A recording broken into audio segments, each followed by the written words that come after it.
नमस्कार, बहुत स्वागत आपका। मैं हूं आपके साथ अनुराग सक्सेना। बात 8वें कमीशन की करते हैं। क्या डीए और बेसिक पे जुड़ जाएंगे? ये सवाल सभी के मन में है। दरअसल वित्त मंत्रालय ने इसको लेकर तस्वीर साफ कर दी है और क्या कहा है इस वीडियो में आपको देंगे पूरी जानकारी। प्रधानमंत्री नरेंद्र मोदी के नेतृत्व वाली केंद्र सरकार 8वें वेतन आयोग को लागू करने के लिए लगातार कदम आगे बढ़ा रही है। इस बीच सरकार ने संसद के शीतकालीन सत्र के दौरान उन सवालों का जवाब देते हुए तस्वीर साफ की जिसमें कहा जा रहा था कि केंद्र 8वें वेतन आयोग के तहत ही महंगाई भत्ता और महंगाई राहत में बढ़ोतरी नहीं करेगी और इन्हें मूल वेतन में ही मर्ज कर दिया जाएगा। आइए जानते हैं सरकार ने इस मुद्दे पर क्या कहा है। सरकार ने कहा नो मर्जर।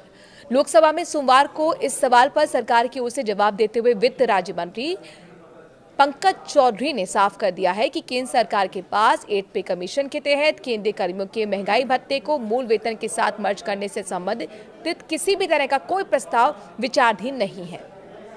दरअसल ऐसा अनुमान लगाया जा रहा था कि डीआर में बढ़ोतरी न करते हुए इसे बेसिक पे में ही मर्ज कर दिया जाएगा।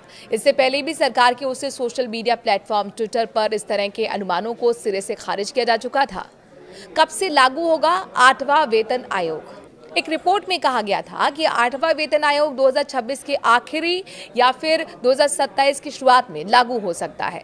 बीते अक्टूबर महीने में 8th पे कमीशन लागू करने के लिए सुप्रीम कोर्ट के पूर्व न्यायाधीश रंजना प्रकाश देसाई को अध्यक्ष बनाया गया था। केंद्रीय मंत्री अश्विनी वैष्णव ने भी कहा था कि इसकी सिफारिशें 1 जनवरी 2026 से लागू हो सकती हैं।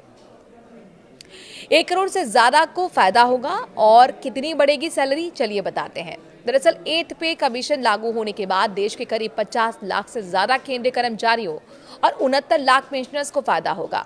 अगर सैलरी में अनुमानित बढ़ोतरी के बारे में रिपोर्ट्स आई उनकी बात करें, उन पर नजर डालें तो कर्मचारियों की बेसिक सैलरी में 30% से ज्यादा की बढ़ोतरी हो सकती है। नए पे कमीशन के तहत न्यूनतम बेसिक वेतन 18,000 रुपए से बढ़कर लगभग 30,000 रुपए हो सकता है। और अपने दर्शकों को बता दें कि फिटमेंट फैक्टर करीब 1.8 रहने का अनुमान है, जिससे कर्मचारी को 13% का फायदा होगा। बीते दिनों ब्रोकर्स फर्म एम्प्टिस कैपिटल की रिपोर्ट में दावा किया गया था कि इससे वेतन और पेंशन में 30 से 34% की बढ़ोतरी हो सकती है।